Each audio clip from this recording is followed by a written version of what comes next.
ମଧ୍ୟପ୍ରଦେଶର ବିଦିଶାରେ ନାଚୁ ନାଚୁ ଜଣେ ଡ୍ୟାନ୍ସର ଯାହାଙ୍କର ବୟସ ମାତ୍ର 23 ବର୍ଷ ତାଙ୍କର ମୃତ୍ୟୁ ହେଲା। ହାର୍ଟ ଆଟାକରେ ତାଙ୍କର ଡେଥ୍ ହେଇଛି ବୋଲି ସୋସିଆଲ ମିଡିଆରେ ବହୁତ ଗୁଡିଏ ଭିଡିଓ ଚାଲିଛି, ଆଲୋଚନା ହେଉଛି।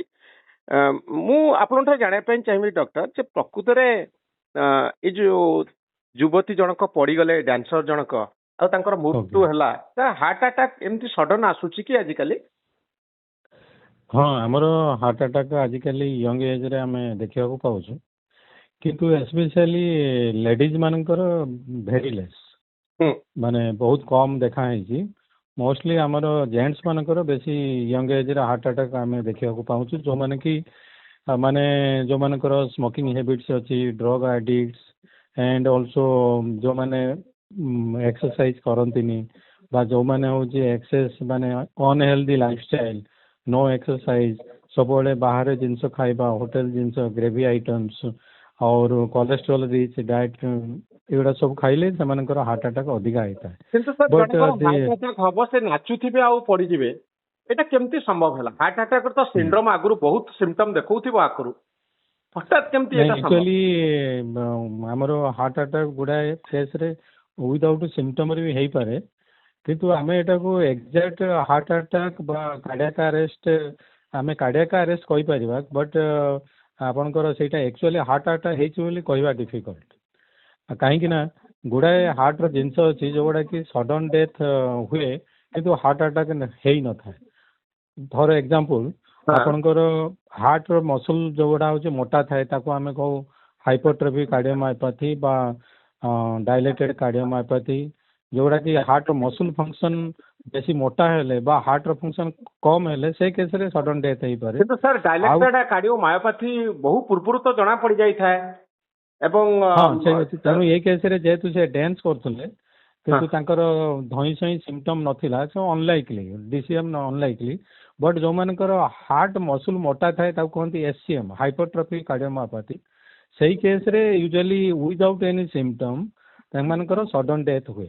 ଆଉ ଗୋଟେ କାରଣ ଅଛି, ଯୋଉମାନେ ଆପଣ ଆଗରୁ ଶୁଣିଛନ୍ତି କି ନାହିଁ ମୁଁ ଜାଣିନି, ସେମାନଙ୍କୁ କୁହାଯାଏ ଆଥଲେଟ୍ସ ସିଣ୍ଡ୍ରୋମ।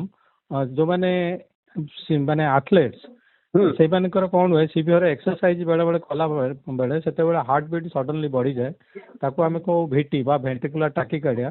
ସେଇ କେସରେ ହାର୍ଟ ବିଟ୍ ବଢିଗଲା ପରେ ସଡନ କାର୍ଡିଆକ୍ ଆରେଷ୍ଟ ହୁଏ। ଇଭିନ୍ ସେଇ କେସରେ ହାର୍ଟ ଆଟାକ୍ ହେଇନଥାଏ, ବଟ୍ ପେସେଣ୍ଟରେ ସଡନ କାର୍ଡିଆକ୍ ଆରେଷ୍ଟ ହେଇକି ଡେଥ୍ ହୁଏ। ତେଣୁ ବିକଜ ମୋ ମତରେ ଯେହେତୁ ସେ ଜଣେ ଡ୍ୟାନ୍ସର, ତାଙ୍କର ମୋଷ୍ଟ ପ୍ରୋବାବଲି ହୁଏତ ହାର୍ଟ ମସଲ ଆଗରୁ ମୋଟା ଥାଇପାରେ, ହାର୍ଟ ବିଟ୍ ବଢିକି ସଡନ କାର୍ଡିଆକ୍ ଆରେଷ୍ଟ ହେଇକି ଡେଥ୍ ହବାର ବେଶୀ ଚାନ୍ସ ଅଛି। ତ ଏଇ କୋଭିଡ ପରବର୍ତ୍ତୀ ସମୟରେ ଏଇଭଳିଆ ହାର୍ଟ ଆଟାକ ବଢୁଛି କି ସାର୍? ନୋ, କୋଭିଡ ଆପଣଙ୍କର ଯୋଉ ସମୟରେ ହେଇଥିଲା, ସେ ସମୟରେ କ'ଣ ହଉଥିଲା, ଡ୍ୟୁରିଂ କୋଭିଡ ଇନଫେକ୍ସନ ସେଇ ସମୟରେ କ'ଣ ହଉଥିଲା, ଚାରିଆଡେ ଆପଣଙ୍କର ରକ୍ତନଳୀରେ ସବୁ ସଡନଲି କ୍ଲଟ୍ ଫର୍ମେସନ ହଉଥିଲା। ରକ୍ତ ଗୁଡ଼ିକ ଜମାଟ ହେଇକି ସଡନଲି ରକ୍ତନଳୀ ଯୋଉ କରୋନାରୀ ଆର୍ଟରୀ ଯୋଉ କହୁଛୁ, ହାର୍ଟର ଯୋଉ ରକ୍ତନଳୀ, ସେଥିରେ ବନ୍ଦ ହେଇକି ହାର୍ଟ ଆଟାକ୍ ହଉଥିଲା। କିନ୍ତୁ ଯେତେବେଳେ କରୋନା ସିମ୍ପଟମ ଚାଲିଗଲା, କରୋନା ଇନଫେକ୍ସନ ଚାଲିଗଲା, ସେତେବେଳେ ଏଇ ଟାଇପର ଇନସିଡେନ୍ସ ଇଜ ଭେରି ଭେରି ଲେସ୍। ବର୍ତ୍ତମାନ ସମୟରେ ପୋଷ୍ଟ କରୋନାରେ ଏମିତି ସଡନ ହାର୍ଟ ଆଟାକ୍ ହଉନି? ନାଇଁ, ସେଟା ଡ୍ୟୁରିଂ ଏପିସୋଡ୍ସ ଆମର ଯେତିକି ସବୁ ଷ୍ଟଡି ହେଇଛି, ଯୋଉ ସମୟରେ କରୋନା ହୁଏ ସେଇ ସମୟରେ ବେଶୀ ଚାନ୍ସ ଥାଏ, ବଟ୍ ରିକଭରି ପରେ usually chance is very very very less. Corona ଭ୍ୟାକ୍ସିନର ଗୋଟେ ଭୂମିକା ରହୁଛି ଏଇଭଳି ହାର୍ଟ ଆଟାକର ବୋଲି କୁହାଯାଉଛି।